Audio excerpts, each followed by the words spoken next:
there, and welcome back to Weird Soda for Life.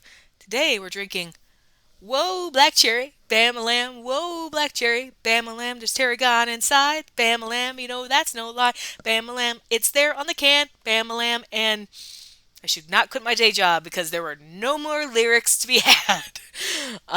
Anyway, yes, that's right. Welcome back to Weird Soda for Life. We are trying Stubborn Soda's Black Cherry Tarragon. Before we get started, I do want to have a shout out. This is another one of Anne's Amish Adventure sodas, and this one's coming in at a cool 75 cents. Only the best for me. But no, I'm really excited about trying this. But looking at the can, and we'll kind of look at a little bit more of the design in a second, it looks like it's trying to be hipster, right? For lack of a better word. And you're not far off that. I had never heard of Stubborn Soda, so me, I got to do the research. And it turns out, yes, this is intentionally designed to look like something a millennial in search of a soda that isn't brand name would drink. But unfortunately for all of y'all that were lured into that false sense of security, Stubborn Soda was created in 2015 by Pepsi. That's right. The same people who are out here making new Baja Blast flavors, which we're going to get to this summer, I promise you, are the same people making your hipster soda. Um, so let's talk a little bit about this. So craft soda, right, kind of started coming on strong now, winding it back a little bit further. Jones Soda was first really on the scene with craft sodas in this distribution sense in 1996. But for a long time, at least in a lot of retail avenues, they were pretty much the only game in town, right? But as folks like me get older, right, millennials, we're looking for something new. We're looking for something that isn't just Coke, right, or fancy Coke. Pepsi sees a market and so creates Stubborn Soda. And their whole thing is no artificial junk, which again, may I remind you, is from the same company that makes Mountain Dew. Uh, but we'll look at, again, that is also covered on the can. But, so they start releasing in 2015. It's primarily in fountain drink areas. And they're trying to figure out, like, what market it lands on. And so by 2016, Pepsi thinks they've got it. They are like, you know what designates a hipster soda from the rest of our Pepsi products? Glass bottles. So they start distributing these sodas into glass bottles. Flavors like Black Cherry Tarragon, Orange Hibiscus. I think there might have been one with basil. I mean, honestly, a lot of it just sounded to me like they were ruining perfectly good sodas by shoving herbs in it. But what do I know, right? But so in 2016, they start putting them out into retail and like trying to like get a little piece of that market. Unfortunately, this doesn't quite work. So in 2019, they actually pull all those bottles from distribution, right? And they go back to the model of fountain sodas. But they learned something from that. People will balk at like $4 a soda if it's in a bottle in like your Kroger. People will not balk at a soda if you put it in a place like Jersey Mike's or Potbelly's, because the idea that you're doing fast casual dining means that you are more than willing, according to the market, to buy a bespoke bespoke herbal soda. Um, so that's where it lives now, right? Yours truly. I have been known to eat fast casual. I'm not slamming that. I love me a Potbelly's. But again, like it's those sorts of places. Now, how did this get into a can in an Amish store? I haven't the foggiest, but um, Anne indicated that maybe they're buying them from pallets, and so maybe a lot of this pallets is just like food distribution, places where you would expect it to go be at your Mancino's or insert fancy sub place here. Um, so that's how I think I get this in the can. But by 2015, they still have not gone back to retail stores, except they keep saying that they're considering it, but I'll believe it when I see it. I kind of just don't think at this point that the market is sustainable. And if you've been following Pepsi's like slow and steady decline. They were in second place behind Coke for a long period of time. They fell to third earlier this year behind Dr. Pepper.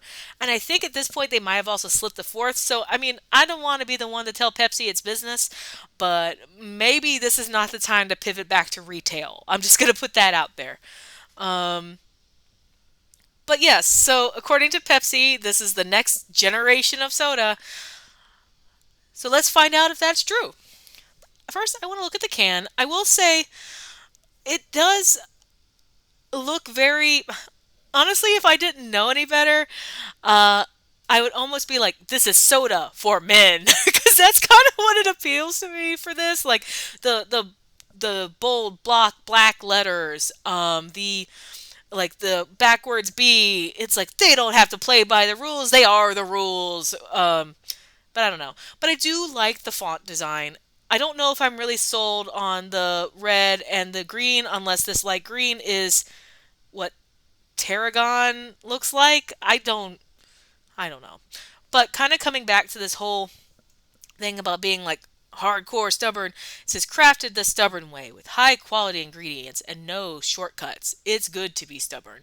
And I'm going to tell you right now, no it's not. But um it does say no artificial sweeteners, no artificial flavors, no high fructose corn syrup. Um, I'm trying to look at any other things here. It looks like it's got carrot juice in it, which we've seen before, like in the poppy sodas and the Olipop ones. We've seen that as well.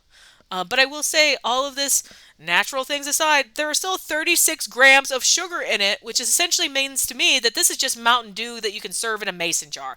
And then, frankly, you could probably just serve Mountain Dew by itself in a mason jar without putting a fancy label on it. With that, let's see what we've gotten ourselves into.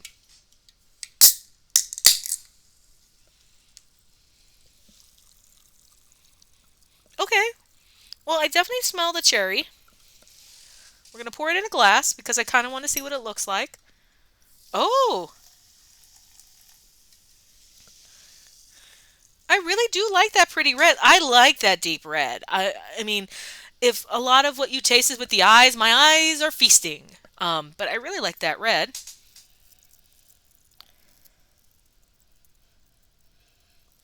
Yes, it definitely smells like black cherry. We've talked multiple times on this channel before about how like black cherry is a different flavor from just cherry when especially when it comes to soda.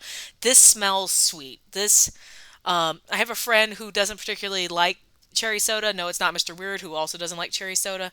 But they often equate the smell of black cherry to cough syrup, and I kind of admit that this kind of smells like fizzy cough syrup. But with that, bottoms up.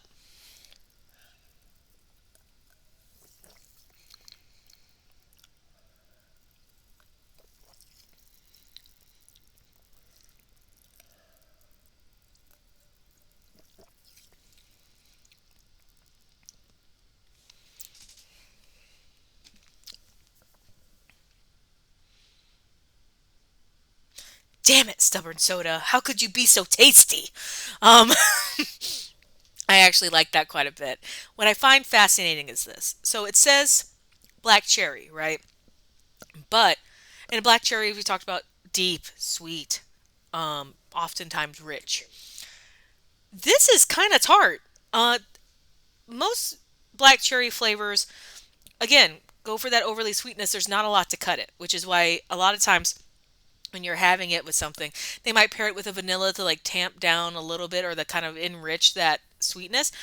This is quite tart. Um, Not so much that like you're puckering your face, but my saliva glands are just going at this point. I really do like that a lot, but I have to admit, maybe I just don't know what tarragon tastes like because this just tastes like a tart cherry soda to me. I'm not mad at it because I love tart cherry sodas, but I guess I don't quite know what I was expecting. But I guess fine. Maybe if I find agave vanilla cream or orange hibiscus, maybe I'll give that one a shot too. I'm sorry I said what I said when I hadn't tried your soda, stubborn. I guess you can shove more herbs into the sugar. But anyway, truly, if you like cherry sodas, and you like it a little bit less sweet, I would try this. That's not to say it's not sweet. I mean, you don't put 36 grams worth of sugar in a 12-ounce can and walk away from it being like sour. But it's not overly sweet. It's not so sweet that I feel like my teeth are going to rot. It's like the perfect kind of blend. So I would get this if you like cherry. But if you don't like cherry or you're on the fence about it, don't get this. You need to like cherry to have this soda. So uh congrats, I guess.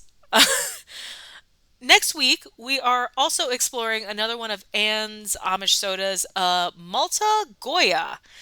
Um, I know nothing about this, and so I'm looking forward to learning about it. Until next time, wait, one last thing. Again, guest star July happening next month. I still have slots available. If you want to be on the channel with me, hit me up. I would be happy to try a soda with you. We just have to make sure we both can get it. Unless we're in person, and then in that case, we can split a can. Until next time, drink weird, and maybe leave your herb in soda prejudices at the door, I guess. Or maybe that's just a memo to me. See you next time.